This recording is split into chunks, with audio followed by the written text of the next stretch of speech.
Welcome back to the Wrasslin Room. I am your hostess with the mostest, Lysha Maurice, and I have my lovely co-hostess with me. It's your boy live back on 93.9. Who's on the line? Coming straight to your TVs, cell phones, radios, wherever y'all listening to the podcast, man. Hope y'all having a blessed day. Shit's going on. Yeah. Okay, so you were eager to record today, um, because of something that you watched last night. But before we get into that conversation, um, I would like to discuss your Cardi B hate and give you points on why you should not dislike Cardi B. You sound like my mom. So, Cardi B hosted SummerSlam last year. I believe it was just night one. We didn't see her night two. There wasn't really much that we could have gotten out of Cardi at the time because she was pregnant and hiding her pregnancy. Um, but what I will say is this, right? Big wrestling fan. Cussed out Lacey Evans on Twitter, and recently her performance at, I believe, the Essence Fest, her entrance was inspired by Batista. So I sent you the video to your cellular device about an hour ago. Did you watch it? No. I think you should watch it before we continue this conversation. Matter of fact, let's get a live reaction. I don't want to watch this. Why do I have to watch this? Watch the damn video. See, I almost said chat. See, this is what happens when you say you don't like somebody. You get videos of them shown by all of the women in your life, which is my life currently. Like, oh hey, yo, you said you don't like that person? Let's go watch them. Like it's not something I want to do. Where's this video at? Core 4 niggas Put it in a damn group chat.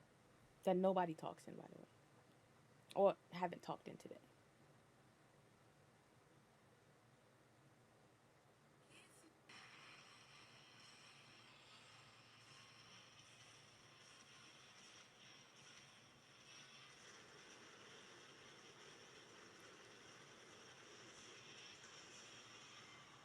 Well, Batista's fucking awesome. What was I supposed to get from that?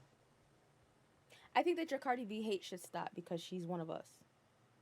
I don't hate Cardi B. I just heavily dislike her music. I appreciate the fact that she's a wrestling fan. That's great. There's a whole bunch of wrestling fans I don't like in this world. She's just one of them. I just don't like hearing her make music. That's all. So I mean, very cool entrance, yes. You know, I just don't like listening to her music or listen to her talk. And something else that I'm not going to get into this conversation because it's not that kind of podcast. But yeah, so I have three valid reasons on my dislike for her, but she's irrelevant. That don't really matter. Cool interest though. Okay, so you rushed me from my food digestion to record today. It is currently Nah, 5 p.m. on don't it's, label it like that. It's not what happened. it's If I 5 tell them what p.m. happened, you It's gonna seem 5 real. p.m. No, on a no, no. fucking I Friday. texted you when I was at work. I Correct. And prepared I you for was this. down here at 2 o'clock. You didn't call my cellular device until about 4:30. By then, I hadn't gotten my food, ate a couple spoonfuls, gave some to my mom, and then laid out on the couch and was charging my phone. I have to get home from work. I don't work just around the corner anymore. That's cool. That's why all that buffer time. I have to get home from work. Do other things. Anyway, What would you like to talk to everyone about today? Also, for the visual listeners, excuse my office. It is under construction. man. It is. All right. So last night, right? I watched my. This is crazy. All right. So I watched with my Twitch chat, the Dark Side of the Ring, and it's talking about the birth and the death of TNA. TNA stands for Total Nonstop Action, if you didn't know, not tits and ass, like that was said to me by Vince Russo on their first labeling for the company. Now, all of you guys may know TNA as the Dead Company, run by Cut Carlos himself. TNA wasn't like that before. TNA was the one alternative to WWE before an AEW, before any other companies were coming out. It was WWE and TNA as far as on TV, and it was a short period of time where TNA was the better product, especially in the women's division. Um, and I'm watching The Dark Side of the Ring. It's on Vice. I watched the first 2 episodes last night. They come out on Tuesdays. I watched them yesterday. And there was there's a specific part of this where we get the story of Jeff Jarrett, the founder of TNA, Karen Jarrett, the now wife of Jeff Jarrett, the ex-wife of Kurt Angle. And this made me laugh harder than it should have, because my interpretation of the story is the same, I guess, the same interpretation from the people who were in the locker room and what they were seeing before they knew the entire story, or what Karen Jarrett told us what the entire story was last night. And I'm gonna tell you my version, because my version is better. Kurt Angle and Karen Jarrett, they were married. They start going through some things, life happens. They decide, we ain't doing this no more. Wedding over with. Marriage over with. Kurt was going through some things. Karen, tried to stick around, but Kurt was going through a lot at that time, so they decided to split. Jeff Jarrett, who is the boss of Kurt Angle in TNA, because Kurt Angle came into TNA at that point, he's overlooking Kurt Angle as a talent on TNA. Jeff Jarrett calls Karen Jarrett on the phone during Kurt's dark period of time and is trying to get Karen to stay with Kurt, because he believes that Karen being with Kurt is going to make sure Kurt doesn't go down the wrong road. Because Kurt, at that point, that was prime him, that was best wrestler in the world at that current moment. But he was going through his things off the camera, and Jeff Jarrett thought Karen was going to be the thing that kept them together. Okay, fine. Jeff Jarrett says that he called Karen Jarrett on the phone and started reading her Bible verses and all this stuff about, being a good wife to your husband, all this stuff. And then Karen Jarrett says during all of this, maybe in their first phone call, she damn near falls in love with Jeff Jarrett over the phone. Yo. No. And as soon as I saw that, I was like, okay, we're getting somewhere. I don't like where we're going. Then Carrot looks dead. Carrot, I think call her Carrot. Karen looks straight in the camera and says, "Oh, I wasn't looking for anything." Let's stop right there. Anytime I've heard that shit come from anybody, "Oh, I wasn't looking for anything." Meanwhile, they married in some more shit. They were lying. I've never heard of a story where Jeff called Karen like, "Yo, Karen, stay with your husband because he wilding and I don't want him to get hurt." And she got hard eyes and she said, "You know what? I'ma fuck you now." What kind of shit?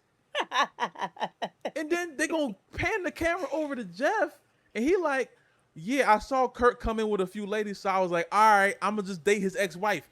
You gonna date your employee's ex-wife? You gonna get just right with her just because you saw Kurt? They were separated. Now, all my men listening right now, there's a thing that I hold near and dear to my heart called the man code. Girls have it as well, and don't let them tell you that they don't, because they do. Do they believe it? Don't know. Depends on what girl you're talking to. Same thing with the men, though. I, in all of my days, have never looked at any of my friends, significant others, and exes as said, oh, y'all not dating no more? All right, let's kiss. What kind of shit? That's off limits to me. That's the way my brain is wired. I'm not dating no my employee, my employer, my friend. Brett, what are we doing? And if anything, between Jeff and Kurt, there should be some level of like, mutual respect here. Of like, yeah, no, I'm not going to date your ex-wife. I understand y'all going through some things, but isn't that like insubordination of some sort? Isn't that kind of like that's in the Was workplace? Karen also working for the company at the time? Yes, she was on TV. They were Oh. doing a storyline about the divorce and the cheating and stuff. They made a full Vince McMahon ass storyline, the love triangle, and that led to multiple matches between Kurt and Jeff. I think Jeff won the feud. So you mean to tell me Kurt's going through all this stuff with his head? Now he has to go to work and deal with the fact that his boss is dating his wife or his ex-wife and go on to a storyline and relive it again. And I found it. The only thing I could do is laugh when I heard the story because the only thing I thought of was like, in my head, it didn't make any sense that Karen and Jeff were just like, yeah, everything is cool. I saw Kurt, I'm saying? They divorced, so I'm going to just get right with her. In my head, that didn't connect. And I found it very funny that we just sped past that. Like, that was just cool. And I also got mad because we haven't heard Kurt Angle's perspective on this. Now, I believe Kurt Angle is married at this point, you know what I'm saying? I'm sure as a grown man at this point in his life, he's probably moved past the situation. I don't know. I've never spoken to the man. I just want to hear his perspective of what he was thinking at that moment. Because what I heard Jeff and Karen say, I understand they fell in love. I have no ill will towards Jeff Jarrett or Karen Jarrett or their love story per se. I just thought it was crazy in the moment of how that worked out. And to me, it was just nasty. You know what I'm saying? Jeff Jarrett told his entire life story. I'm not gonna get into that because it's a very emotional story, and I honestly, you know what I'm saying, all jokes aside, I have a lot of respect for Jeff Jarrett, just for doing everything that he's done personally and as far as TNA goes, because a lot of stuff I didn't even realize until I watched until I watched it last night, the documentary. Somebody owes Awesome Kong a lot of fucking money, and I'm not playing. That too. We're gonna talk about that right after this because there's a lot of things that I didn't know. But yeah, that was just it's nasty to me. I found it funny. You know what I'm saying? All jokes aside, you know what I'm saying? I'm not really mad that they in love or nothing like that. They've been married for years now. I am mad that they made it to a storyline though. That's fucked up. That's fucked up. I do still find it nasty. I don't like the whole dating the employer's ex-wife. I understand their ex. To me, that's nasty, and it made me laugh. It was funny while I was watching it. But storyline, I'm standing 10 toes on that. We don't need to do that. That was a Vince McMahon ass thing to do, and the storyline wasn't that damn good for them to get multiple matches and Karen opportunities on the mic out of it because she wasn't that good in the mic in the first place. And realistically, Karen was on TV before that because they did a whole thing where Sting mistakenly bumps into Karen Jarrett and Kurt Angle probably. Please. That's one of my favorite TNA storylines. He Kurt went Angle to is the greatest of all boys' time. football game. Yo, Mind you, Sting never touched that lady. He just bumped into her. She fell, and Kurt goes, "You slapped my wife." Like, Sting what? slapped my wife.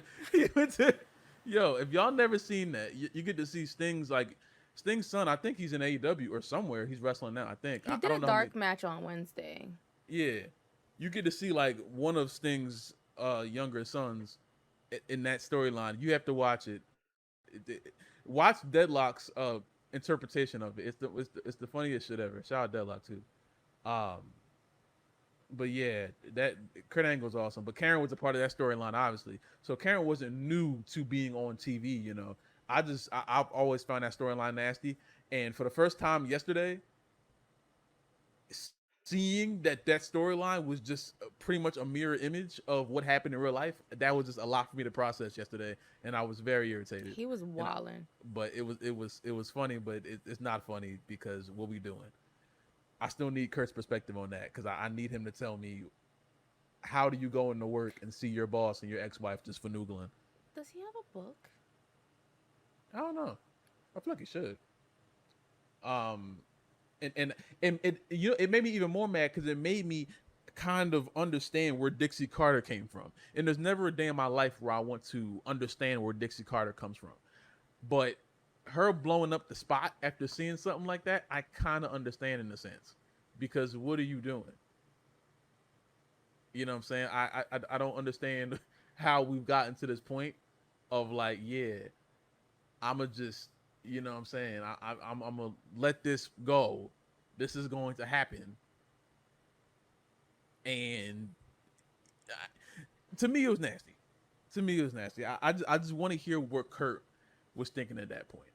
I really do because in my head, in my head, that's the nuts. Like I try to put myself in situations like that, like just mentally, how I would think. I don't know how well I would process that. Think about it. Like close your eyes right now. If you have a significant other, think about you going to work and seeing your boss and your ex-wife just finugling, kissing, hugging, smiling, touching, hugging. Would you like that? Would you be able to keep working there? Because I maybe I'm not mentally mature enough. I don't know. Maybe Kurt is just the most mature man of all time. He could be, or he's just stronger than I am. I know I wouldn't be able to process that. I wouldn't be able to work there anymore. I would just have to go home. I'm just being completely honest with you. I don't care if we. I understand we split, divorced, broken up. I don't give a damn. That can't. Nah, that's not something I can get down with. And it's like I thought dating in the workplace was like an issue. I thought that was like an HR issue, but I mean, I don't know if wrestling is different. Jeff was a higher part of superiority, which is wrong still, also because that's also like a power dynamic thing as well, right? Like I don't know, I don't know. I just I that shit is funny to me. Um, hold on, my mom texting me, but yeah, I just find that nasty. To be honest with you, um, I'm gonna wait till Lysha comes back till we can talk about the what am I talking about? The TNA and them paying, well, not paying their roster. But also this too. I found it funny that throughout that, and I want y'all to go watch this because Vice TV did a very good job of Chris Jericho's narrating for some reason. I'm not sure why Chris Jericho is the narrator for Dark Side of the Ring, but I mean, okay. Um, I found it very funny that Carlos Silva was not a part of these first two episodes, speaking about the introduction to TNA. Like the Hardys were there, well, they should be because they're big parts of TNA. Tony Khan was there, D'Lo Brown, Jim Cornette, a whole bunch of people were there. Some people that were there in TNA, some people that weren't. Tony Khan wasn't around in that TNA period of time, so I found it funny him being there. But the president of current day TNA wasn't there, and they flat. When you watch it, you'll see it. You're watching it, and if you blink for too long, you'll miss it. They flashed Dixie Carter's name on the screen and said that she declined to be a part of the show, like she didn't want to be interviewed. And I found that so funny because like, bro, how like how are you not a part of this? And I'm happy because Scott Steiner and all them, they ran her name through the ground because they should. Because if you were there for like early TNA, you understand there's a different TNA from introduction all the way to 2009, and then moving out of Jeff Jarrett being in charge, going into the years of Dixie, Hogan, and Bischoff. It's two totally different TNAs. I didn't start watching TNA until maybe 2014 because the Impact Wrestling era was starting, and it was good for that, like those first 4 years. 2015, 2016, we went down a bad hole that realistically we thought we came out of when Scott D'Amore, who's also on the show, which I also found hilarious because they shipped him out of TNA Nasty Style, and then now still Carlos, who's in charge of current day TNA, was not there. That's crazy to me. That's crazy to me. So it's like at this point right now, in my head, I'm like, all right, you don't have Dixie Carter. I don't imagine Carlos is going to be a part of this. And realistically, I don't want to be a part of it.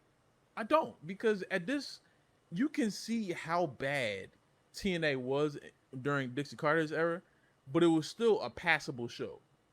You know what I'm saying? They still even fought in the Monday Night Wars rematch again with WWE. They lost terribly, but they still fought, and they still had a very good roster at that point. You know, it was just such a weird written show.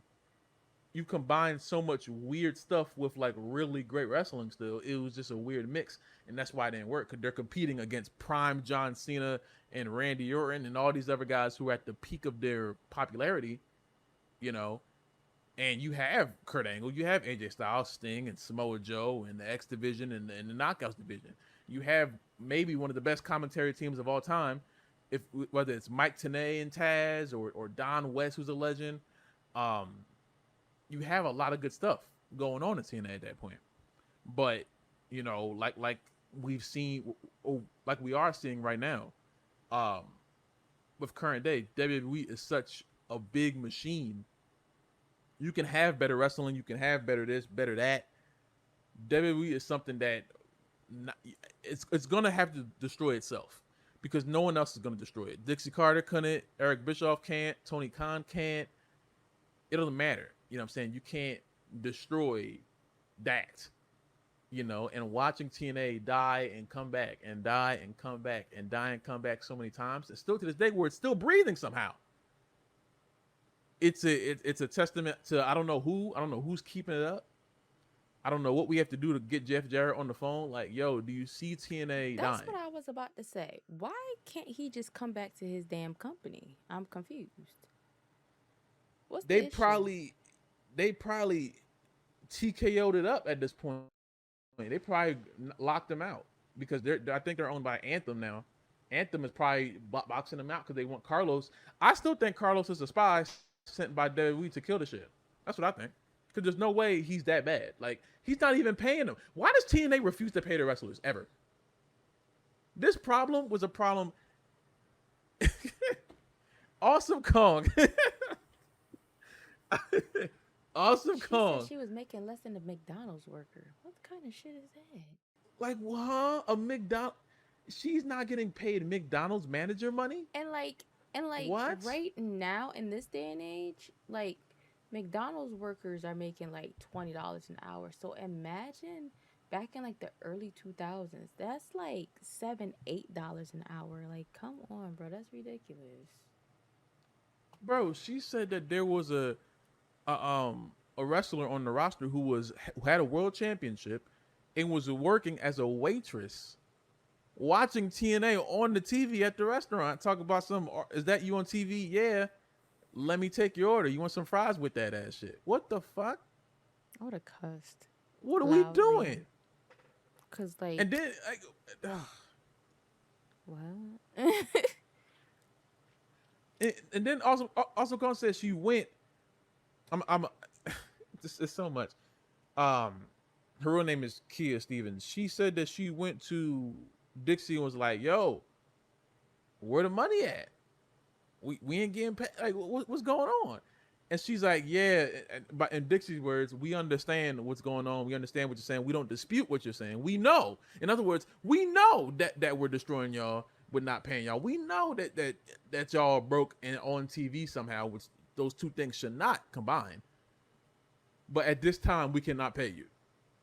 And then that's just end the conversation. Mind you, Dixie Carter comes from a millionaire family. It's ridiculous. But they can pay Hulk Hogan an unbelievable amount of money to come in and destroy the company in less than a year. 2009 and 2010 TNA are two totally different TNAs, and they're a year apart. I remember watching that first TNA when Hogan. I remember watching the press conference when Dixie Carter bought Hulk Hogan out. He was wearing the pink. He was like, "Oh yeah, brother, I'm gonna make TNA better." And then the first promo, they're in a four-sided ring. At that point, we're already gone. It's over with. We're dead. The biggest thing about TNA was the six-sided ring. That's their Coca-Cola. That's their that's their brand. That's their thing. That's their thing. And as Somewhere soon, TJ popped. Here you you say know, it. they're that's their thing. And the fact that you took that away very early in, and if you go back and watch that promo, he's just dissing TNA while standing in the TNA ring. That's all he's doing. And then he insisted on destroying the company repeatedly, like just doing stupid things to get rid of like. And we saw some of the worst gimmicks of all time during that point. Oof. And we were still getting great matches because they still had Kurt Angle and AJ and Joe and Jeff and the other Jeff Jarrett was there doing a UFC gimmick, which was also hilarious. You still had Amazing Red, and you still had the Motor City Machine Guns. You still had Beer Money, two of the best tag teams to ever do it. You still had the Knockouts division, a Velvet Sky, and the beautiful people. And I don't know if Awesome Kong was still there at that point. I think she may have been on her way out because I think she came to WWE in like 2011, 2012. Did nothing, by the way. One of the worst fumbles I've ever seen in my life. I don't know how you have what they call Karma show up, do three little things, it seemed like, and then just done. And she never got her get back on the Bella Twins. I think that was the last thing. The Bella Twins like did something to her, and I think she like walked out crying or something. It was something weird. I can't remember. The Bella Twins did something to Karma, and Karma never got her get back. I want her to know, huh? I'd get my get back now. But I thought she left So because she got pregnant. She wouldn't have had a family. I know, I know she got pregnant, but I believe that she lost the baby, and then I think at some point in that middle point, the company released her. That's just what that's the little remembrance of what I have to go and read it again. Going to hell. Continue. Yeah, oh, absolutely. But um, that's its own problem because Awesome Kong is probably one of the most underrated women's wrestlers of all time because of the company that she was in, for better or for worse. But her, Gail Kim, who ended up being signed by WWE afterwards, never did anything as good as she did in TNA. She was just there in WWE, but Gail Kim, one of the best of all time. A whole bunch of wrestlers, even Zelina Vega. Zelina Vega was in TNA. She was tag team champions for a while. She had a whole stable in TNA for a long time. Yeah, and I never realized how long I knew who Zelina Vega was until I realized even Joaquin Wilde, he was Zema Ion and DJ Z in TNA for a while. His actual self. Yeah, Filipino. they got him doing some more other shit now. He's jobber style now. I don't know what the hell they got going on. He's stuck in the AAA vortex, which is they might as well. I feel like this, not to really switch the subject. I feel like if you're going to be sent there and we never see you on WWE TV anymore, you are now signed to said company. You're no longer signed to WWE, even though they acquired the company. But yeah, TNA. yeah. I mean, like, it's just and the documentary isn't over. That's just the first 2 episodes. I was already mad. This next episode on Tuesday is going to be really interesting. I want to see, because that's when I started watching. I never understood the whole dark side of the ring. So is the whole season based off of one person? I think they do like seasons where like they'll make 7 episodes about one topic. I think the last one I watched was the one about the death of WCW. So they'll do like 7, 8 episodes about the death of WCW, and then they'll stop, take a few months off, and then come back with a new thing. At one point, they were doing like weekly episodes on different wrestlers. No, I don't know. I'll have to check. I'm not sure. I don't know. I can't confirm or deny that. I don't know. Interesting. Yeah, I don't have Vice. That wasn't a channel I had growing up. So yeah, no. What you catch on YouTube is what you catch, pretty much. Yeah, and I knew they were filming it because I saw clips of the Karen interview beforehand, but I didn't want to watch it because I knew I was going to end up watching it on stream anyway. But yeah, we're not even at the best part of. I want to see the Hulk Hogan stuff because if you were watching TNA at that point, that was one of the weirdest, best shows you ever could watch. And Hogan stayed there for about 6 years.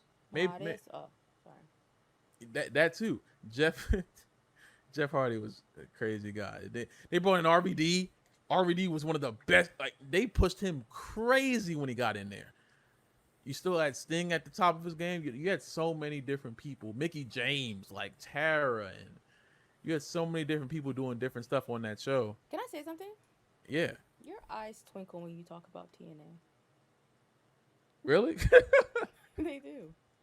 Because That's that like was a like light when you started when you said Mickey James, your fucking eyes twinkle. because Mickey James, man. Like what the fuck? Like TNA, man. I don't know. Like I don't know how to explain it. My first introduction to wrestling was watching SmackDown during like the I guess the beginning few months of 2008. I guess I started watching, but when Jeff lost the match to Punk, I thought Jeff was just done. And I remember being at my grandma's house, and back then we had Comcast and he had on demand. And I remember going through the channels, and I remember seeing something that said TNA Impact. Oh, what the fuck is TNA Impact? I don't know what this is. I didn't know it was wrestling. I didn't watch Spike TV. I was like 8. I go and press this. I see Jeff with short hair coming out the crowd. I'm like, yo, I thought he like died. I thought it was over. This nigga is in the crowd coming out the mud. I'm like, what the fuck? How did he get here? What is this? I'm finding these new niggas. I don't know who Kurt and AJ. Well, I knew who Kurt was. I didn't know who AJ Styles and Samoa Joe and all these new niggas. Abyss. Who are these niggas? And then Velvet Sky walked out, and then all my hormones started going crazy. Cause why she fine? What the hell? Why she walking out fine? The fuck is this about? All I knew at that point was Kelly and them. Then Velvet Sky walk out there, booty all in the camera. What's going on here? What kind of show is At this? your granny house? Yes, it was crazy in there. It was nuts. I didn't, bro, that was crazy. I wish I could find TNA again. That's why I get so mad when I talk about what it is now. Because I remember what it was when I found it. And at that point, it was more enjoyable for me than watching Raw. Because half the time, I couldn't watch Raw because my mom didn't let me stay up. Because Raw ended at 11:05 at that point. It was like 9 to 11:05. Then they went to 3 hours. My mom didn't let me stay up till 11. I could probably only stay up till 10:30 maybe. And I was always getting in trouble in school. So I was going to bed super early. You feel me? So I couldn't watch Raw. I had to watch Raw the day after. Go on WWE.com to find the results. Or watch it on Sunday on Telemundo in complete Spanish. That's the way that was. Usually it was Telemundo the way. Shout out Telemundo, y'all saved me a lot because Telemundo will always do a replay of the last show in complete Spanish on Sunday afternoons, and I would watch it at my sister's godmother's house, But TNA, somehow I always managed to watch TNA, whether it be on demand like on a Friday night right before. I used to watch it when I got home before SmackDown came on, and it was like. I had both, and I couldn't watch Raw that much, so I watched TNA and SmackDown, and TNA was just prime TNA. Now I didn't even start watching. I was still like in that middle part of their prime. They were still cool. Even when Hogan got there, they weren't completely dead. Even though Hogan was fucking shit up, they still had some of their best shit. 2011, when Jeff turned heel and won the championship, and 2012, which I think is his best year, not 2008. I know how I understand that you don't gotta tell me. I'm the president of the Jeff Hardy fan club. It's me and nobody else. I got the belt, nigga. I got a picture. That's my nigga. You know what I'm saying? 2012 might be his best year. It might be better than 2008, just wrestling wise. And I think he won like a PWI award that year or some shit because he was just, and that was post Victory Road shit. That was post everyone thought Jeff was just done because of how bad that Sting match was. And he came back and was like, nah, I'm even better now. And kept going for years. He's still going now. He has a world championship match against Nick Nemeth at the end of the month. Here. He's screaming again. Yeah, we're gonna miss that. It's on my birthday and we're gonna be at Disney World, so I told him ahead of time. I said TNA's coming to Philly. He was like, "Nah, fuck that shit." Now look, I didn't think they were gonna give Jeff a world championship shot. Someone told me that I would have laughed in their face. I didn't think Nick Nemeth was gonna be world champion at this point in the year. What? How did we get there? I who did uh, he take it from? you said what? Who did he beat for that? Mike Santana, right? Ah, Oh shit! Santana said 7:15. Today's the 10th. What? Is this real? Hmm. They said Bam Adebayo and Tyler Hero got into a fight in Vegas, and Bam hit Tyler. What? Whoa! He hit him? What in the NBA is going on? Yo, what my nigga Idris got going on? Why he hit him? What? This? Oh, this is real. Shams posted this. Oh yeah, we're so bad. This is basketball. Well, no, wait. The altercation occurred at a practice court in a Vegas hotel, starting when Adebayo approached Hero about the comments. Oh, he pulled up on him. He said, "Nigga, what you talk about? No, mama. Yes, my nigga Idris." Yo, I'm crying. That's so funny. Yo, rich people Yo. fight. Something about rich people fighting is hilarious. To me. I'm Oh. sorry. Nah, because Tyler was talking shit. And Bam said, "Oh, really? Shut up, nigga. That's ridiculous. Take your ass to Milwaukee. And we about to get LeBron. Fuck that nigga, bro.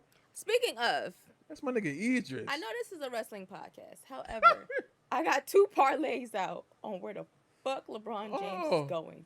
I definitely put my money back into Cleveland because I still have some hope, but I definitely got a lot of money sitting on Miami.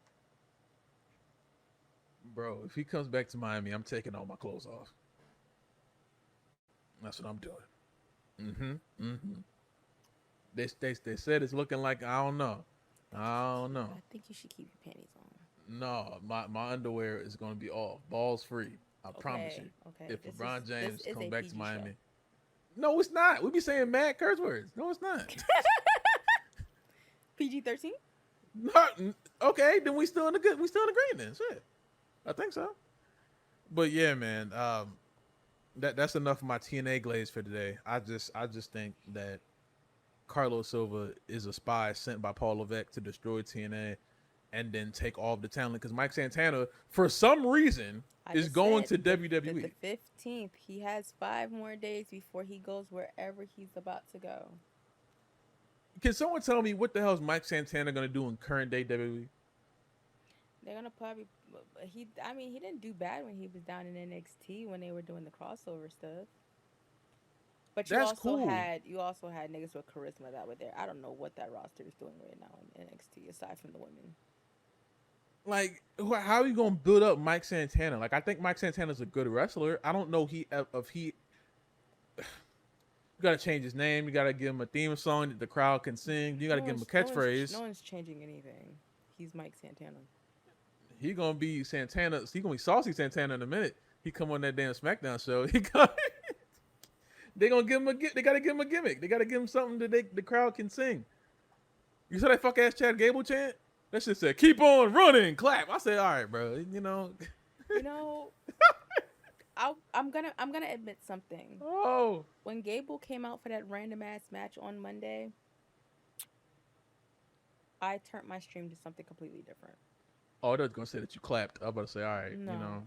Because there's just some matches that they throw in the middle of the shows where it's just like, what am I supposed to do with this? Chad Gable versus JD McDonough live on Raw. Even tonight, Jade Cargill versus Alexa Bliss. Didn't we see that already? Speaking of JD McDonough, he said he was going to grind on Danhausen next Saturday. And then Danhausen said, "Please do not grind on Danhausen." JD got to come. Who's writing this shit, bro? Apparently not Triple H, because anytime you say that he did it, they put it on somebody else. Well, I'm glad you brought that up. The Paul Heyman interview with Chris Van Vliet, right? He said that he broke down the words that is Triple H's role chief content officer, he said that he's not even like, he's the head of content, like what we see. He's not like head of like all of creation. What does that mean? That's Paul Heyman saying things that don't make sense, like usual. That's all it is. He's an employee at the WWE, so when they get asked direct questions, they say stupid shit like that. But he didn't. He didn't, so I listened to the whole interview because job, right? And I be needing stuff to listen to at work. I can't listen to music. I'd be in there shaking ass instead of putting away stuff, right? All right, So all I right. turn on podcasts. I have New Rory Amal that I listen to. I listen to the You Should Know podcast, and then from time to time, I'll turn on No Contest or I'll turn on Chris Van Vliet. If it's somebody that I want to listen to, I'll turn on What Do You Want to Talk About with Cody Rhodes. I'll turn on Stephanie McMahon's podcast. And again, depending on who the person is, I'll turn on Taker's podcast, right? So at that point in time, I didn't have shit else to listen to. And I think it auto played. And I was just like, you know what? It's Heyman. He's a good talker. He's a good yapper. Let's go. Let's do it. He said a lot of things. And some of the things that stuck out that he kind of tiptoed around, but he put his thing down, flipped it, and reversed it, was if WWE was giving him money for ECW. That was one of the things that he talked about that was interesting to me. Because while he said no, he also said yes.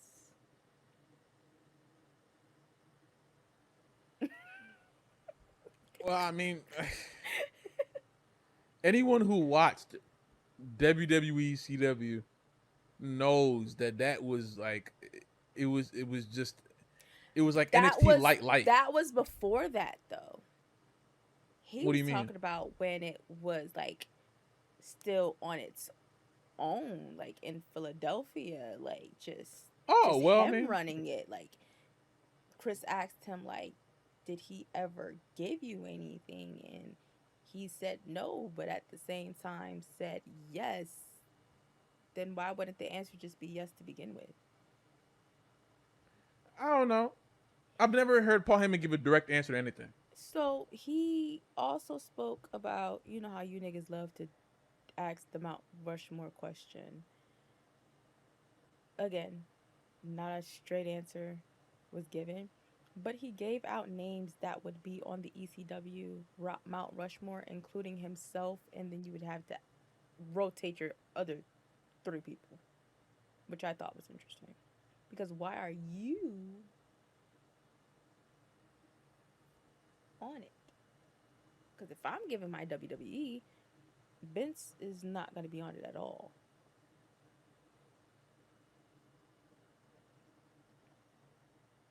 Like, at all. It's not someone I'm naming. I'm not naming him or any of his children. I'm naming strictly top talent from the era that I watched into today. Or I'll split it up into eras. But I'm not just going to straight up be like, yeah, the owner, creator, da da da da da. Nah, I got to pick three other people. Doesn't make any sense. And then he talked about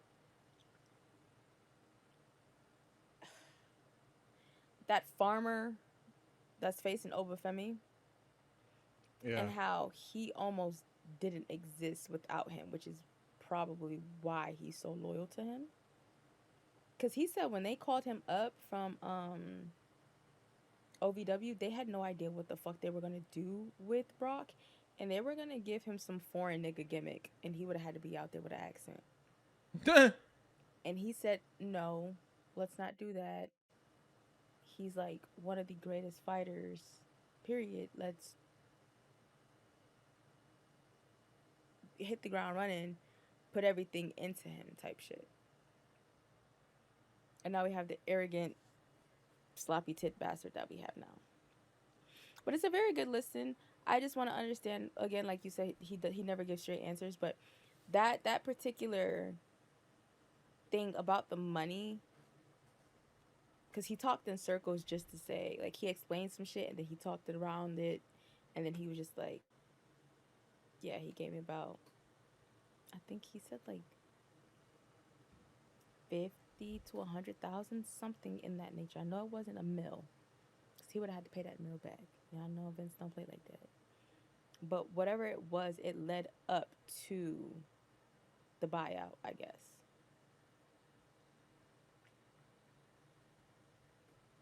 I mean, they needed money, and Vince had money.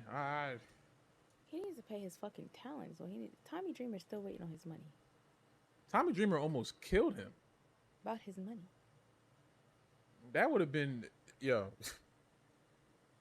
Tommy Dreamer almost blew the whole spot up. That's tough. But I mean, I understand Paul Heyman being on the ECW Mount Rushmore. If he wants to put himself on there, I understand why. Because it's a very hard argument for him not to be on there. If you're putting people on there like Dreamer and RVD and Raven or Then New Jack. Yeah, those. You said the exact names he kept saying. Keep going. You got Stevie Richards. You got He was rotating them motherfuckers. It's a lot. You got. Damn. He said the Dudleys. Oh yeah, absolutely, yeah. He said, oh shit, why did I go blank? Yeah, me too. There was a bunch of names that he rotated. He was it's a whole bunch of people that could join and that that, you know. Yeah, it's a whole bunch of people that are on that list, and it's funny. 'Cause I remember when they did the ECW gimmick, and they brought a lot of the ECW guys over to TNA, and that was like that had to be like mid 2010, and it was Dreamer and Raven and Stevie Richards and Sabu. That was the other name that he said. Yeah, Sabu got to be on there. It's like it's a lot. ECW had a lot of people, you know, and it's crazy because ECW, TNA, and AEW have that thing in common, where they were the three companies to really challenge the WWE, and AEW is just the newest one. I don't think they're gonna have a fate like AEW or like ECW and WCW. I don't think they're gonna just die. I don't think Tony Khan's gonna let them die. And even TNA for that matter. But ECW was a moment, and they've tried to replicate that moment time and time again. You can't do it because it can't be done anymore. And there's a lot of companies that are doing the ECW thing in their own way, like GCW, and like a regular AEW show is damn near, you know, at to the level of a mid-tier ECW show. If I didn't have to work tomorrow, I would 100% be going to GCW. They're gonna be in town up the street, not too far from me. They're the closest thing you're gonna get to an AEW, unless you're watching AEW, and when AEW wants to get graphic, they do get graphic, you know, when they want to. That's my blood fix. Yeah, but yeah, I there's your haven't ECW. watched You know? Swerve and Osprey. I do need to get on that. I blinked that night and saw blood and rolled over. Probably should have put my glasses on, but I saw the match that I really wanted to see, which was Mercedes versus Maya World. Also, Can we talk about that? Meltzer, why you still ain't watched the match? Yeah, nigga, where you Bitch, at? What's up? Where you at? I know you're lying. First of all, you've seen the match. I know you're lying. I know for a fact you're lying. He just rated some shit that happened 2 days ago. I know he saw it. So you definitely saw it. So why you don't want to give Mercedes her 10s? Also, speaking of AEW, did you watch all of Wednesday? Yeah, I did. Willow's back. That was cool. She kicked old girl on beat. She said, bow. Yeah, she knocked the shit out of Athena. That was crazy. That's awesome. But I thought she kicked somebody else. That's the same thing. No, it was Athena. So let's talk about how the 26th is gonna go, right? So we know that Mercedes Moné won the Owen 2 years in a row. First woman to ever do it. You know, good job, right? She's going to Wembley regardless. So here's what we're gonna do. Tekla, you gonna get that belt up to Willow on the 26th. I'm not playing with you. That's what you're gonna do. And then, shut up. And then, and then, Willow, you and Mercedes are gonna act a biggity black ass fool in London, right? Right? And then Sadie's, you gonna bring that home. Cause I feel like Tekla will indeed take Mercedes places she don't want to fucking go. So I'd rather her go against Willow than to get her fucking wig knocked off. And I like seeing Mercedes and Willow wrestle. That's my favorite. Yeah, pair. you know.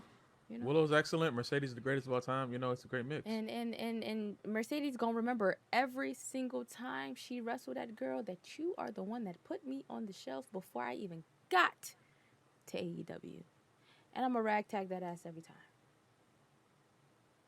I just want people to know that not only was Mercedes and Maya the best women's match we've gotten all year in every wrestling company, um, I want to also say that she is gapping Becky, Charlotte, and Bayley now. Well, she already was in my head. She was already undisputed number one. Now she's just running up the score. I believe. What are we doing? I believe Bayley was at Forbidden Door and at Summer Break on Wednesday. Bayley, it's time to get out of there. They got you in a feud with Angry Bird. It's time to get out of there. I know you love it there. You can still come back. You can still visit your friends and all that. They're turning Lyra heel, and she's Angry Bird, and y'all about to have a 30-minute promo on Raw. And then you're going to have a match where Lyra's going to go over, because why would you win a match, nigga? And then it's going to be over with. So I need you, in these last few years of your career, you've been wrestling for a long time. Oh, this nigga Angry Bird. Mercedes is over there posting AI pictures of you and her That wasn't on AI. an all-in post. It wasn't AI and it wasn't all in. It was Wrestle Dream. And it was a fan-made poster, and I have that exact same template on this computer. I can make a me versus you Wrestle Dream poster right now if I wanted to. I have that exact same template. I'm happy to know my goat doesn't do AI. Mercedes has a fan-made poster of you and her at Wrestle Dream. It's time to get out of there. Right. I don't know when your contract is up. I don't know if you resigned. I hope you didn't take the pay cut. I hope they didn't contact you for the pay cut. Hold on. Can we talk about how whoever the fuck Big Sexy's co-host is over on his podcast, The Click, confused a private conversation with an on-air conversation and said that Sammy took the pay cut and that's why he won the title? Ha! I saw that. I thought that was fake. That's funny. Is that real? The audio was attached to it. Oh. And whoever edited the podcast didn't take it out. Oh, that's funny. And published it. I ain't surprised. You know, Sammy, he's a good soldier, I guess. He wants to be a good soldier, and I just feel like if y'all were going to do it and y'all had the plans to do it at WrestleMania, it should have just been at WrestleMania. Why do it at Night of Champions and then do a 9-day reign just for him to drop it to Punk when Punk has not been injured and been ready to work since Raw after Mania when he stepped to Cody Rhodes and said, "Bitch, I'm coming for your title," and then y'all gave that entire storyline to Gunther for no fuck reason just to turn around and give Punk the belt anyway when we could have already been here with Punk being champion months ago. He was already going to SmackDown. Well, they were in in Saudi Arabia, so you have to give the hometown win to Sami Zayn. And they were in He's from Chicago, so you have to give the Canada. hometown. I don't know where Sammy's from. Every time I turn on Raw or something, they're telling me Sammy's from somewhere else. I don't know where he's from. His background is, yes, he is Arabic. He yes. But he was born and raised in Quebec. So, I mean, regardless, they every time they show up in Saudi Arabia, they say hometown hero. That's why I always got confused. I thought he lived. I thought He's a hometown the hero Canada because thing. he represents. Oh no, I understand. I Okay. understand what you're saying. I just don't like the way the company portrays it. I know all of this information. I don't like the way that Michael Cole starts screaming at me, telling me that he lives in and he's lived in both and he's from both. And regardless of where he lives, it doesn't matter. They put the belt on him because they were in Saudi Arabia. Well, The same way they put the belt on Punk because they were in Chicago. my thing is this too. They also say when Logan Paul comes out from Puerto Rico by way of Cleveland, Ohio, because that's where Logan Paul lives. He lives in Puerto Rico. Why is that information being provided to me? I don't care where Logan Paul Same lives. thing with LA Knight, right?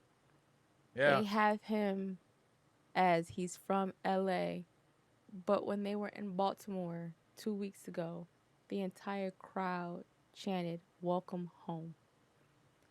That nigga is from Maryland. I don't know where. I understand the LA for LA night, Los Angeles Yeah. night, whatever the fuck. Stop that. But You said it. it's just a thing that I guess the talent do. Y'all gotta pick where y'all from and stick it there. But he is the hometown hero because he's the only person on the roster that represents that country. Because they got rid of everybody else. I don't know, man. They just I I'm indifferent towards Punk being champion. I don't really care that much because at this point it's just what are we doing? Again, we could have been here. We could have been here at Backlash. Bad lad. We could have been here at Backlash. We did not have to get here on a Monday Night Raw in Chicago. And on top of that, they weren't even in Chicago. They were in Rosemount. It doesn't matter. They're near Chicago, so that means they're in Chicago. I think they were in the county, but like still, come on, bro. They could be in Hershey, and then someone come out. Oh, they're in Philadelphia. We're in Pittsburgh. No, they you're literally not. no. They literally say Hershey. That's why it's even in the game like that. Don't do that. Nah, man. Nobody from Hershey. What they don't tell niggas they from Hershey, right? You know that, but when they go to Hershey, they say they are in Hershey because I think the park is not that far from the arena. I'm sure it is. It's probably called Hershey Can we Arena. go? It's Hershey Park. Yeah, You don't want to go to Hershey Park. I Why? went there. That shit whack. but I went there. they got a Jolly Rancher ride that opened up like 2 years ago.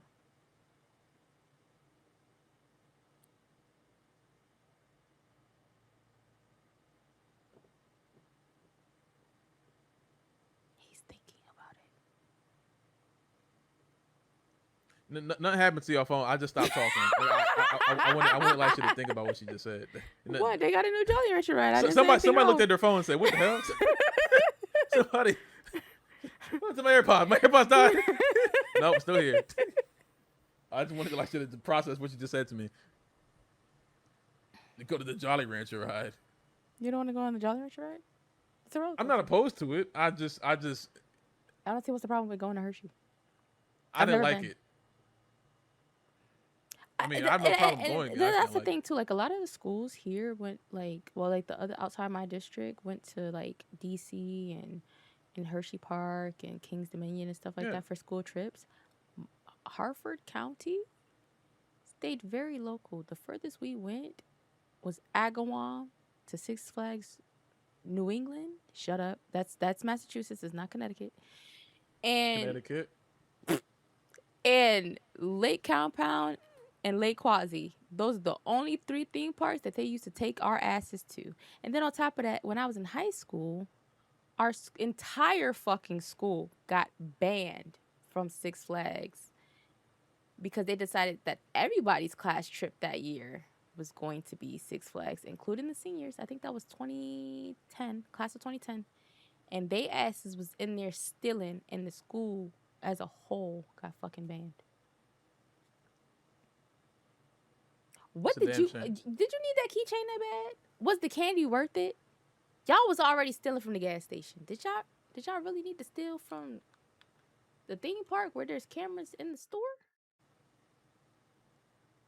They'll ban you for like they'll ban you period from going there. Fuck the school. They'll just ban you. Well, I'm surprised. they sniped the 3 people because I think it was like a person from each class, like the freshmen, juniors, the seniors, the sophomore. Well, no, the sophomores behaved. Let me just say that class of 2013 actually behaved. It was the mother niggas that was wilding. That's tough. Right. That's tough. Speaking of high school, I wonder how those guys are doing. The ones that used to watch wrestling, because that was things that we talked about wrestling and Bad Girls Club at our lockers in between classes. I kid you the fuck not. See how privileged you are. I didn't have anyone to talk about My wrestling with. high school was a grocery store. I don't know if we can talk about being privileged. You had My locker people. was in like the frozen section. Like it was always cold. That is a different problem that we're going to talk about later. That's a different issue. I you may be entitled to compensation for what you just told me. I don't know. The No, fact that you the had building still class on exists, aisle 6. You know. Why did you have class on aisle 6, bro? Like what is that? They literally turned that grocery store into a high school. That's a damn shame. But I think the Board of Education owns that building now. And then my high school now has its own building. So No, good. after I graduated, they told me by my sophomore year we would be in our own building. I graduated from the grocery store. That's a damn shame. Yeah. They graduated the frozen section. Damn. So you said I was privileged because I had people to talk about wrestling with. The only person I talked wrestling with was this white boy at my school named Connor. Shout out Connor, man. I ain't gonna say your last name, even though I remember. I ain't gonna be fed. But I remember Connor. That was a good guy. So like you actually knew somebody named Connor? Like that's not a meme. I knew one person named Connor in my life, and that was him. He was a good guy. We talked about Jeff Hardy all the time. I hope he's all right. And my boy Kaleem. My boy Kaleem. I don't know where he's at. I know I'm gonna see him again one day. He was a big Daddy V guy. Oh God. Every day he was just talking about Big Daddy V. That was like his man. So and Umaga, we talk about Big Daddy V and Umaga a lot. R.I.P. both of them. Damn, that's crazy. We talk. Speaking of Umanga, No, I know where this is going. if y'all see his son randomly start dropping them indie titles, he's on his way. Well, we knew that.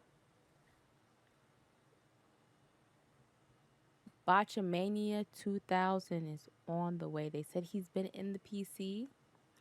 Undertaker's daughter has been in the PC, and Rey Mysterio, Miss Aaliyah, has also been in the PC. Where's my air horn? Look at that. Aaliyah has also been in. Jesus. Oh. Aaliyah is also in the PC. I was listening to again Taker's podcast, and he was having a conversation with Rey Mysterio, and he said that she's ready and that is something that she wants to do, and she has been in the PC. So we may be seeing Aaliyah Mysterio in a few years. I went the Mysterio bloodline. Fuck this shit, man. That's what I want. But that means Dom is gonna have to be nice. He ain't doing shit else. Ray said that he wants to tag with Aaliyah, and then like after that, he's done. Like that's what he wants. He wants to be like the first father-daughter tag team, and then after that, he'll be done. Who? What other father-daughter is he gonna is there? He wouldn't. It would just be a mixed tag against whoever's on the other side. Nah, we need another father-daughter. Sean's daughter is like in the wardrobe shit NXT, I think. Yes. Who else I know one of them got a daughter. One of them Samoan niggas got daughters. I know they do. But all their kids are like high school. Damn.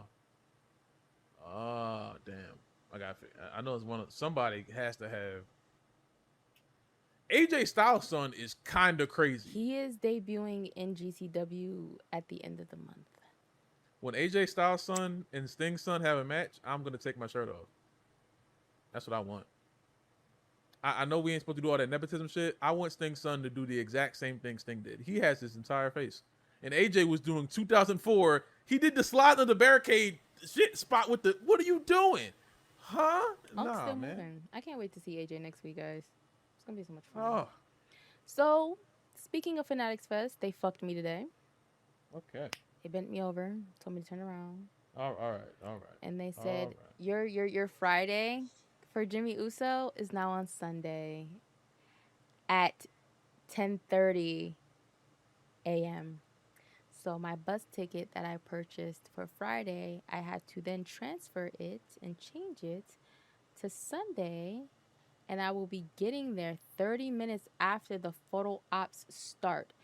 Thank God he will be smiling and grinning for 2.5 goddamn hours, or we'd be having some problems. I kid you the fuck not. So, this Thursday, the 16th, is AJ Styles and Trick Williams. And then Sunday, the 19th, is Jimmy Uso. I might see what they're doing Sunday since I was forced to like move everything around. At this point, I've had a ticket for every single day of Fanatics Fest. My initial ticket that I bought was a Saturday ticket. I traded that in for a Friday and Thursday ticket. Then I traded my Friday ticket for a Sunday. You know what this means? Everybody just stopped touching stuff. And I feel like the only reason why Jimmy got moved to Sunday is because wherever they're going to be at for SmackDown next Friday, and he's probably going to end up having to be there. And then all of the SmackDown roster is going to be on Thursday so that they can make it to the show for Friday. Now, that brings me to Rhea Ripley. Relinquish that title. If I see your ass doing anything remotely athletic at Fanatics Fest next week, I'm making phone calls. And I'm dead serious. Backlash was when? May? I don't know. It's Yeah, July. probably. She got injured there. We ain't seen her since. And even that wasn't even a title defense, was it? That was a tag team match? I thought her last match was against Jade on SmackDown like 5 weeks ago.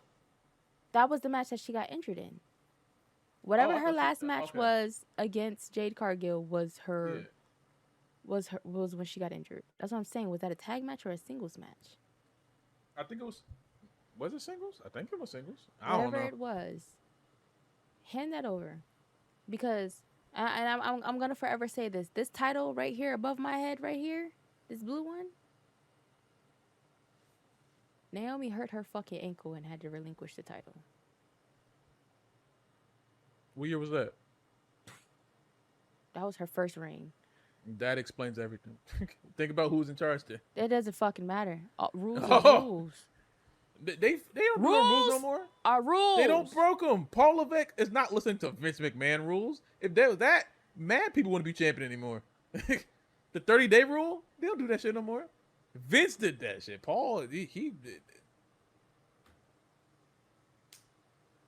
And if that was the case, this title right here would still be with Big Mama. And not around Liv Morgan's belt, her fucking waist, because she's not defending it either. Her first goddamn defense is going to be either August 1st or 2nd. And she might lose. And on top of that, she also won her belt at WrestleMania.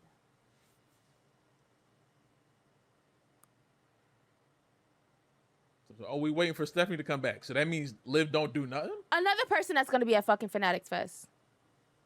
I don't know what her problem. I don't know if she's just wrestling or I don't know what. So like, you gonna go to New York and pose like these? Like, I don't. Yeah. Because here's the thing, right? Randy Orton canceled. Right. Drew McIntyre also canceled. Bianca was removed because pregnant, right? The rest of y'all are also supposed to be injured. Why the fuck did they just add more goddamn meet and greets for y'all today? Everybody got more slots. I'm in confusion. They are too.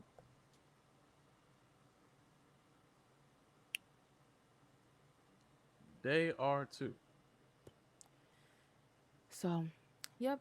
All my stuff is packed up and in one spot so that all I have to do is just take my outfits out and get dressed, do my makeups, and go outside on Thursday. Friday will be my sleep in, rest in, nobody call me day. Um, Go to work Saturday, and then Sunday I will be requesting off so I can go see Big Jim. I've been saying this to my coworkers. I'm going to New York to smile in the face of married men, and they all look at me like I'm crazy. And then when I tell them what the occupation is of these married men, they understand. You should stop saying that. You offered Lash Legend your social security number on several occasions. I'll do it So again. if I have to stop doing what I said, you also have to stop doing that. I am not gonna see Last Legend for a very long time. I feel like I don't think You you gonna screamed see it them soon. at her while she was standing all of 10 feet away from us. I did. I did. I most certainly did. I'm pretty sure you are the reason she went back behind the curtain. That's not true. She went behind the curtain because she had to go behind the curtain. If she would have saw me, then we probably had like a conversation because I'm like excellent, but Out of the two of us, I am the only person who's had the luxury of having a conversation with Lash Legend. it would have been the both of us if I was any closer. I would just wanted to see if she would hear me. Well, my thing is, she heard me. I was at the barricade. She was sitting right at my feet. So, I mean, cool. speaking You're of, cool. I believe I brought that shirt down here, the NXT Deadline shirt. Also, question for you. When we went to Stand and Deliver 2024, did I not buy a fucking I Was There shirt when we walked in? I don't remember. I don't think so. I swear we went to the merch table when we first got there. Where is that? I Wait, to spent what show? Stand and Deliver. No, we were late to that show. Right. And there was nobody at the merch table. And I said, babe, let's go. And then, like, we heard 1, 2, 3, and then Obo won his match. And then we had to make our way to our seats.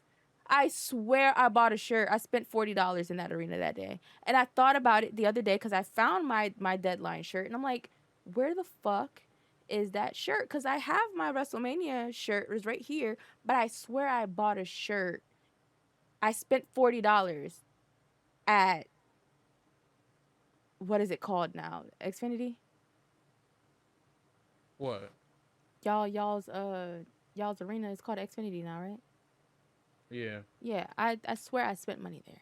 Outside of that damn twisted tea and the fucking crab fries.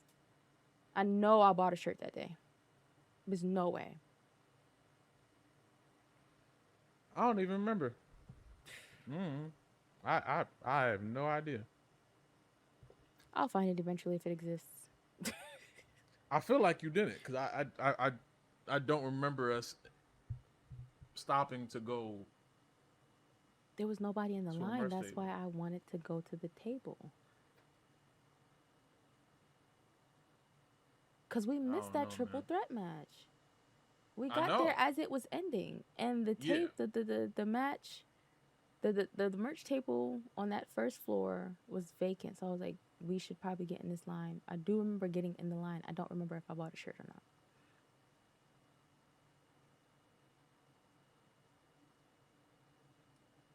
I don't know, Coach. We'll figure it out. I don't know. I'll go through like all of my clothes. I found so much wrestling merch that I forgot that I bought. I have a Monday Night Mommy shirt. Bought it in Yes. 2023. My first time laying eyes on that shirt since purchasing it was Wednesday. I wore that shirt maybe twice since I bought it. And the first time I've seen it since the last time I wore it, which was in 2023, was Wednesday. Speaking of merch, this website is getting out of hand. What? Do you want to see? You're probably gonna say no, but The merch website? yes, Nah, I never want to see the merch website. You know what I it's mean? getting out of hand. We haven't reviewed merch in a long time around here anyway. Oh, they have 25% off going on right now. Guys, we are Fanatics affiliates. Um, I am also a WWE shop affiliate. Just to let you know. Look at that guy.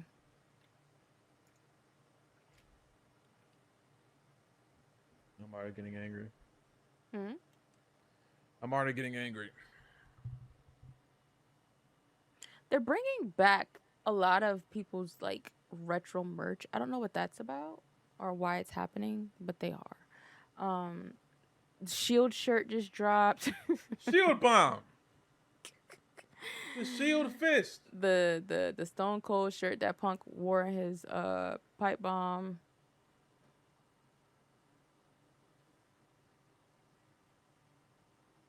I don't like this.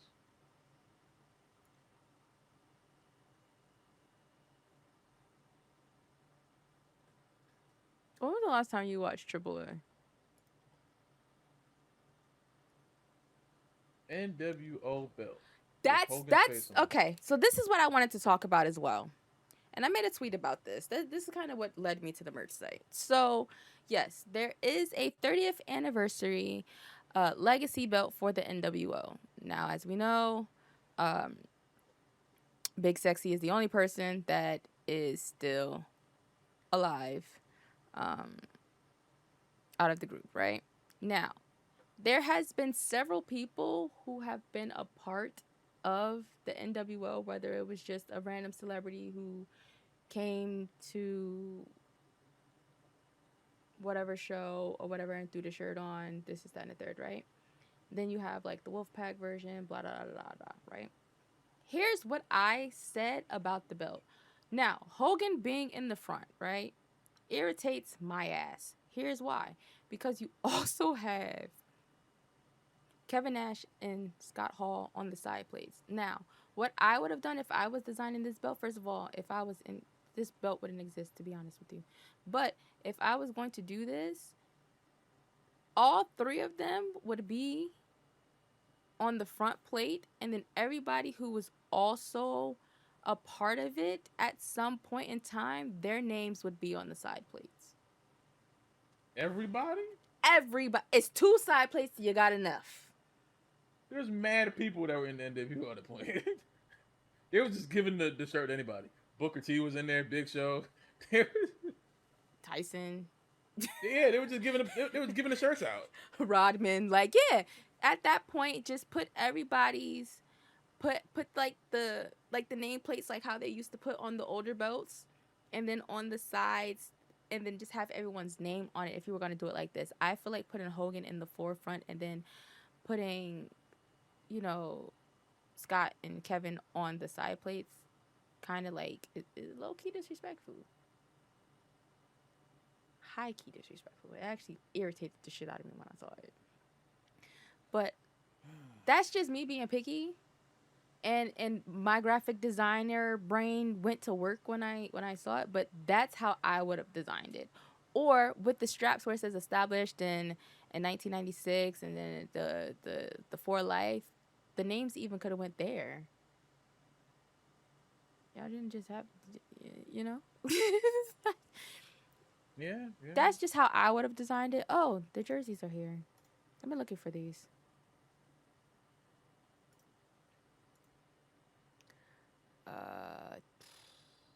That Yeet one is atrocious. Want the Liv Morgan one? Trouble. That she. Oh, okay. No, don't. JD McDonough keeps wearing this Judgment Day one. That's the one that I've been looking for. Oh, this is fire.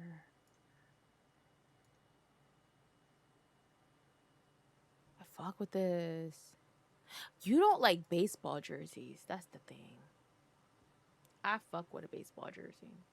Put a camisole up under it, wear it open. Not a big baseball jersey guy. Man, you're a fucking hater, is what you are. Soccer, maybe You basketball. I mean, said save baseball. your No. there it goes. This is his name is on the back of it. That's why. Never mind, I don't want it. McDonough. 6. He ain't LeBron. Why he got 6? Look He's what you not the king. decided to say. He's got 6. He ain't the king. Oh, this is fire too. This is a Triple H jersey. $100. Complex. What y'all doing? He remember, yeah. Anybody walking outside with a Paul Levesque baseball jersey on? This is Triple H jerseys. That's disgusting. Burn it. Burn it down.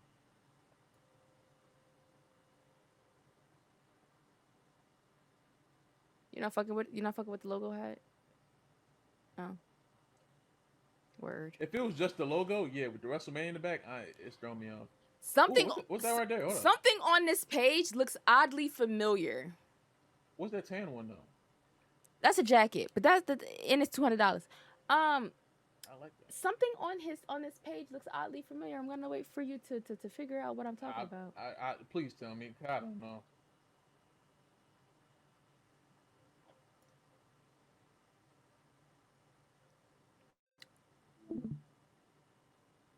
I closed the whole tab.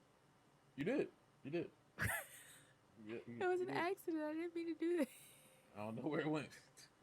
No, I closed like the whole window. Like. Oh, okay. But what I was trying to show you was the Scott Hall shirt. Well, the Razor Ramon shirt, right? I'm gonna pull it up on the other screen, but it looks a lot like my China shirt that I made. That's where I was getting at with that. Well, you know they were probably looking at your shit because they banned you. But my thing is, I never posted that on my website. I wore that to something else where WWE just happened to be walking by me swiftly.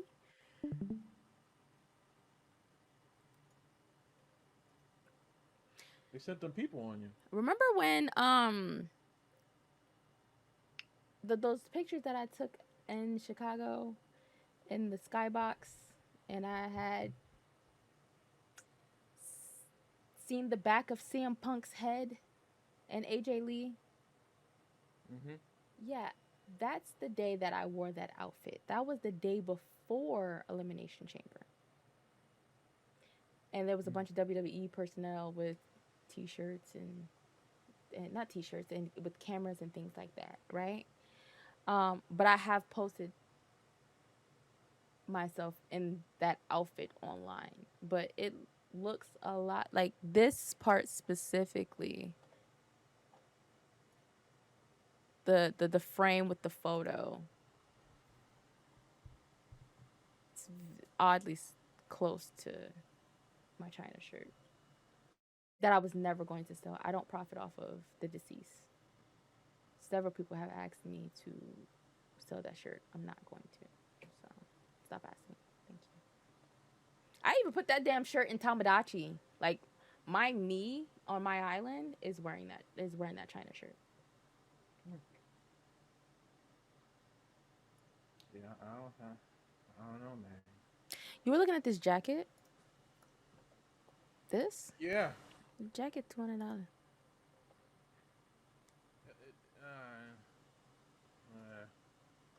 These are all the logos that's on it. Oh, there's a Paul Levesque logo on it. Yep, no. No, ain't doing that. Where did this Eddie logo come from? I've never seen this before. That is not happening. This is all like Cool, this is leftover WrestleMania merch, by the way. You know, stuff that people didn't buy because it was extremely expensive, and yet we're still here with it being extremely expensive.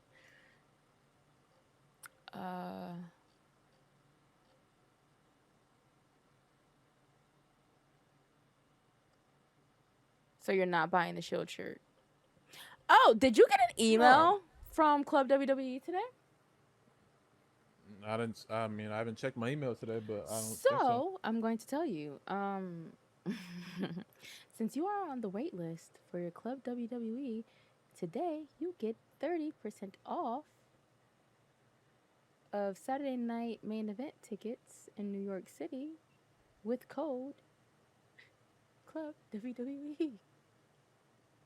I want everyone to know that I did not sign up for Club WWE.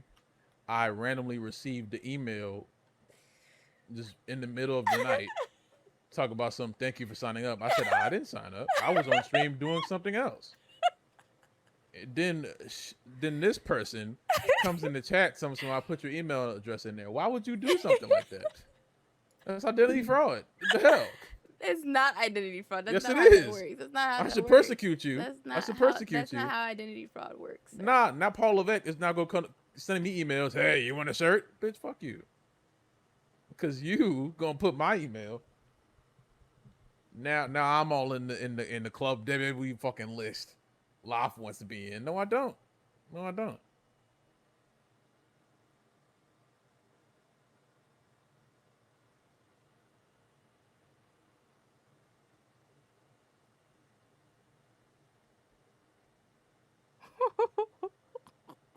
I can't do it.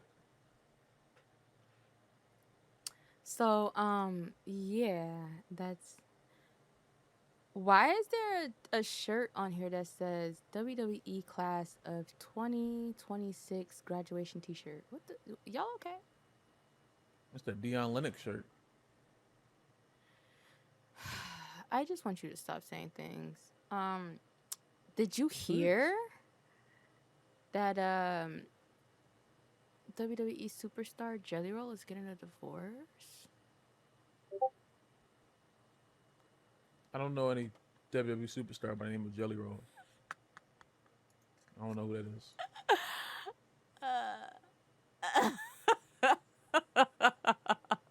I'm not sure who you're speaking of.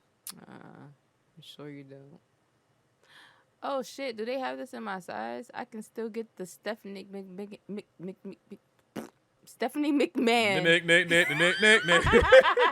I can still get the Stephanie McMahon Hall of Fame shirt. It's $14 on clearance today. I don't know why those words wouldn't come out of my mouth. That was crazy. There's a lot of stuff on here that looks crazy. Yeah, man. They still have the Kai Cenat shirt on here? This is 12. Oh, that's the kids version. Fuck, I won't be able to fit that.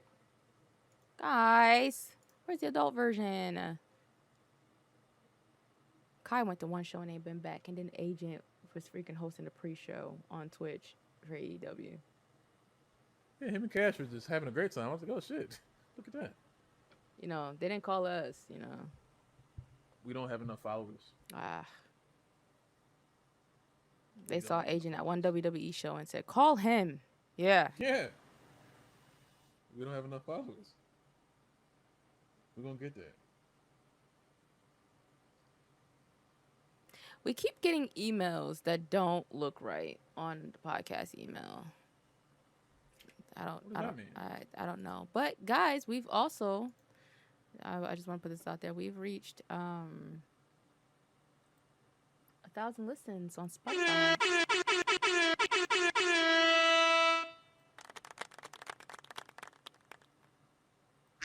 Hell yeah. 100,000. Wait, how much is 1,000? 1,000 listeners. Oh, I wanted to say 100,000. I think it's monthly 1,000 listeners, listeners. actually. So there That's are crazy. people listening to us. We got We're not more just than like talking into the void. we got more than like some like rappers. Like how many? I know there's some rappers out there that got like less than 1,000. Wait, have we hit 1,000 plays or is it 1,000 concurrent? Please. Oh, okay. I'm about to say. I would say. Wait a minute. Hey. Say, our check should be looking a little different. We got 1,000 concurrent. So remember when you asked me what I wanted for my birthday? Yeah. The Usos have side plates on WWE Shop. Thank you. Okay, this is about to be $700. There's only $119, please. 119 plus 6.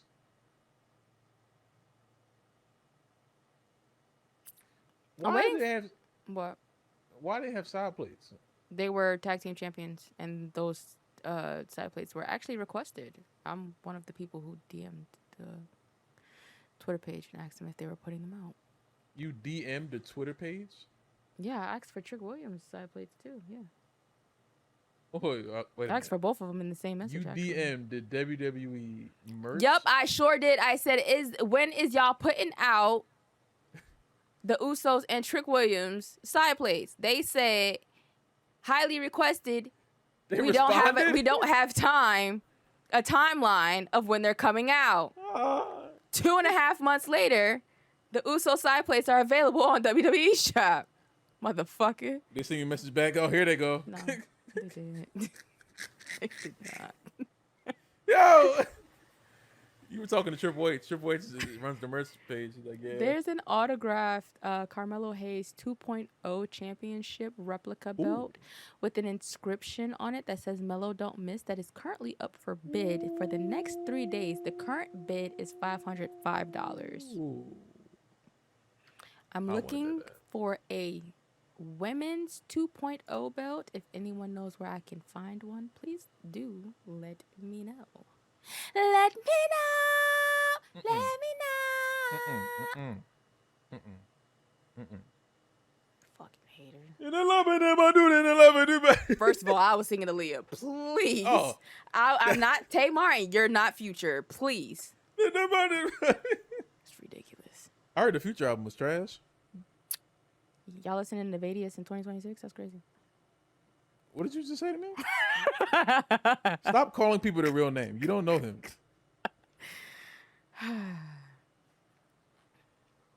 Do you have anything else you would like to say to the people? I'm still like scrolling on this. They have an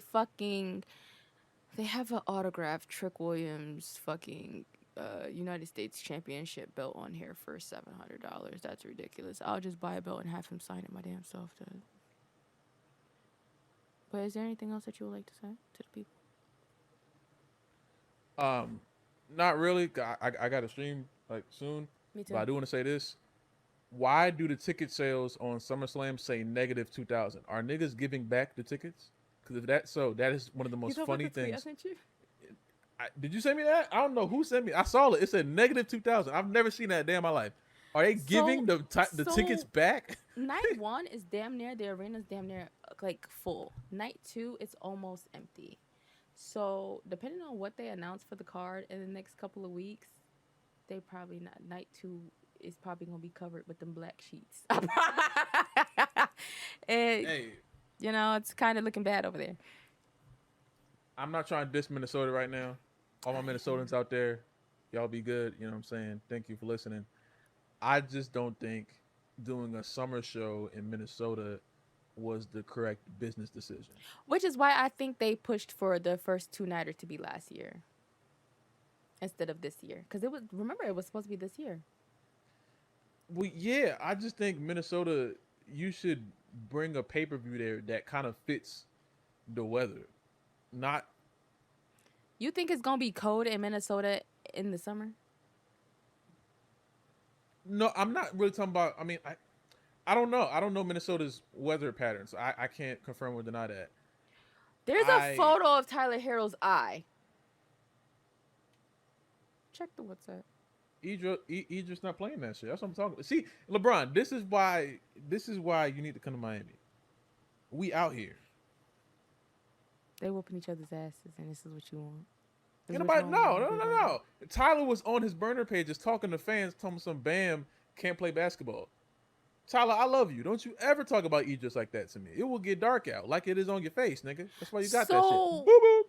Boop, boop, boop, okay, boop, so he was doing the same thing that KD was doing? Yeah. Okay. I don't know why you decided to talk. I don't know who it was. They said it was a fan. I don't know who it was. I don't know why you would do that while you're on the team and expect. I hate the whole leaked messages thing. I think that's a violation, and I think anyone that does that, it's just. Bitch, nigga, Yeah, snitch, nigga, hope, nigga, bitch, nigga. but Oh, sorry. Tyler, you know, I don't know. I don't know. I just Tyler was talking crazy about Bam for no reason, and consistently Bam has been the better player than Tyler Hero, and I love Tyler Hero. I wanted to name my first son Tyler Hero, and I still love him to an extent, but at a certain point, it's like I understand why Bam did that. I hope they don't suspend him because realistically, it wasn't on the court. It's during the off season, so I don't. I hope they don't suspend Bam and or Tyler. I think that's corny. Um, That shit's swollen. but Tyler was talking. Bam said, "What you say now?" I don't know what happened after that. All I know is Bam hit him with the Miska Muska Mickey Mouse, and now damn. I respect them. Hey, if they had like a full fight, I respect two men fighting it out. I respect that. I really do. But if Tyler got fought, then that's different. Swing back, nigga. You fight. Bam is a big man. I know. Tyler's 6'4". Bam is 6'10". You ain't gonna fight. It's fucking 7 feet. God damn it. Bam is a big guy. He's undersized for a center, but he's oversized to anybody else. They still have the Yeah. poster on here without CM Punk on it. I'm gonna have to probably purchase this before it's gone. The Survivor Series in Canada with the Bloodline, the Bloodline versus the Bloodline. I'm gonna need that poster. It's going back here. They're about to do that again. Please stop talking to me. Let's go to AEW.com. Did I tell you that Tony Khan has come to his senses when it comes to the shipping on his merchandise? No. I didn't know he was out of his senses. So the the what the fuck? Shop AEW. So the title belts are made to order, right? They don't have them in like a warehouse like WWE.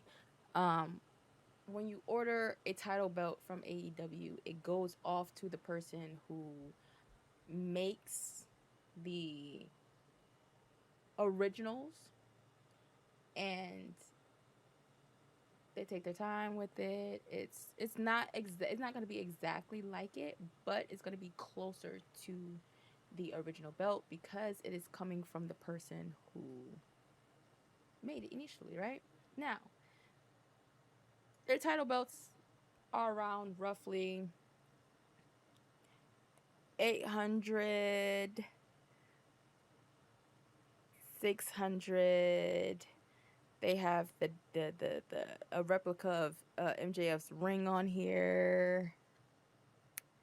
They got some mini side plates on here and some more shit, right? So before, when you made the purchase, you pay the fee for the belt, which was between $700 to $800, right?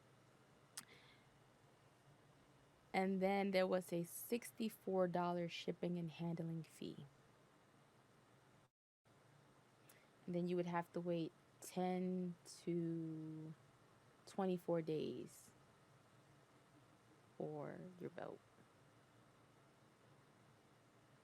So on top of paying the $700 to $800, you also had to pay another, I think it was first class UPS type thing. Shipping is now free. Oh, good. Shipping is now free on belts, which is good. Something that WWE should also think about doing, having free shipping on belts, because You said free? No. which is why I get my when I order my title belts, guys, and this is a hack for everyone as well. If you're getting any belt, whether it's UFC or WWE, get it from Fanatics and do it through the app. If you do it through the app, your shipping is free regardless. You just have to pay for your belt and your taxes. If you do it from the website, like the actual WWE website, you will be hit with a shipping fee, which is probably around $8.99. Don't ever say I didn't teach you anything. $1 million worth of game. So What's on my list for the end of the year is the TBS and the Women's World for AEW. And those are the TBS championship is 600 and the Women's World is 700.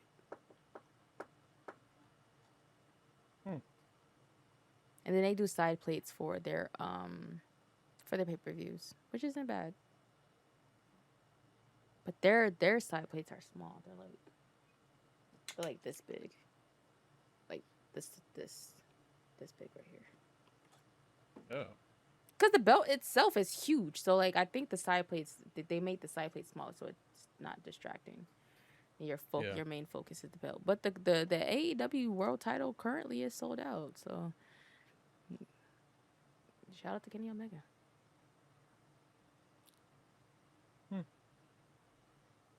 All right. I'm going to ask you again. Is there anything else? No, it's almost 7. I got a pay-per-view to do right now.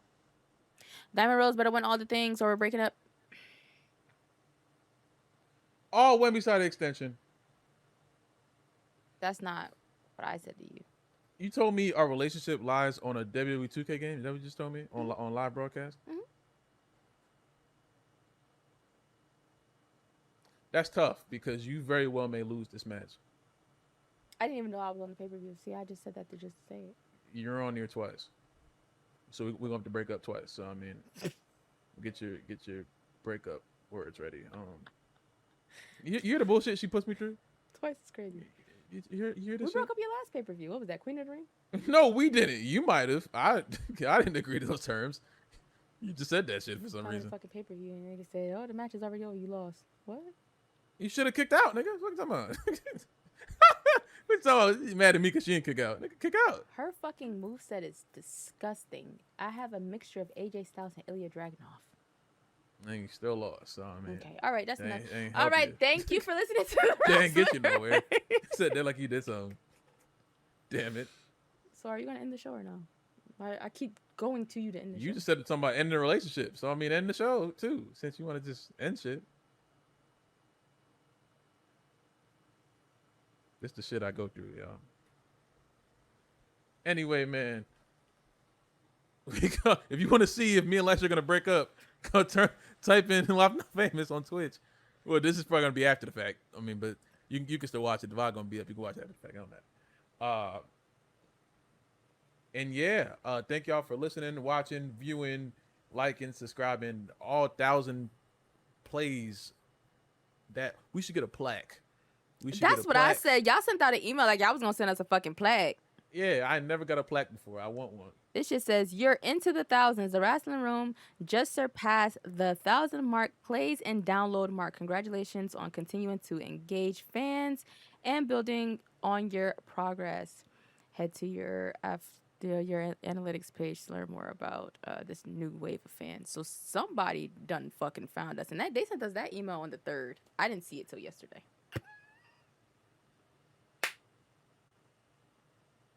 In the show. In the show? No, I'm just pondering for the fact that Karen really got on the phone with him, and then she was like, "Yeah, I'm with you now." That's not how he. That's crazy. He was giving her Bible verses, and she was like, "Yeah, you mine now." That's what you did to me. No, I didn't. I didn't call you talking about John 3:16. No. You didn't open the Bible. You just said you mine now. First of all, don't say that like it was like a Pokemon battle, and I just captured you like Raichu. That's not what happened. There's mad context to that story, and I didn't think that Actually, you know what? I'm not. He didn't think it would work. I'm not anyway, gonna in say the what show. I was gonna say. Well, yeah, but I mean, sometimes you put shots up and they're contested, so it's like, all right, you got to see if it falls. You know, you got to keep shooting. Fucking black people. Steph Curry masterclass, man. Show. LeBron James, come to Miami. Thank y'all for watching, and we will see you. Possibly, we should do a Disney World episode in front of the castle. No, we should do it in front of the old WCW soundstage. What the fuck is that? Hollywood Studios. Oh, It's where the ABC dining hall is. That's where they used to film. I don't know what that is. Where your mom did American Idol at, nigga. Oh, that was back 9 years ago. I don't remember that shit. I know the general area. I think I ain't been there in 9 years. It's the But ABC confectionery because Disney owns the ABC network. So I'm gonna go in there and start asking some questions, see if I can get to the bottom of you're this. going to walk in there and see a bunch of fucking college students at work. Leave them people alone. Yeah, where's the ring at? Where's the WCW stuff at? Point me to the ring. That's what I want to find. You're gonna put your hands where Michael Jackson's hands was, and you're gonna like it. I'm gonna start crying. They cleaned start, it. like, I think they boo-hoo cleaned all crying. of those. So yeah, we can for sure when we go to get on Mickey and Minnie's. Yeah, Hey man, that's gonna be a Disney World fun episode time. coming soon. Y'all stay locked in. But until next time, y'all stay blessed, and we'll see you on the next episode. Bye.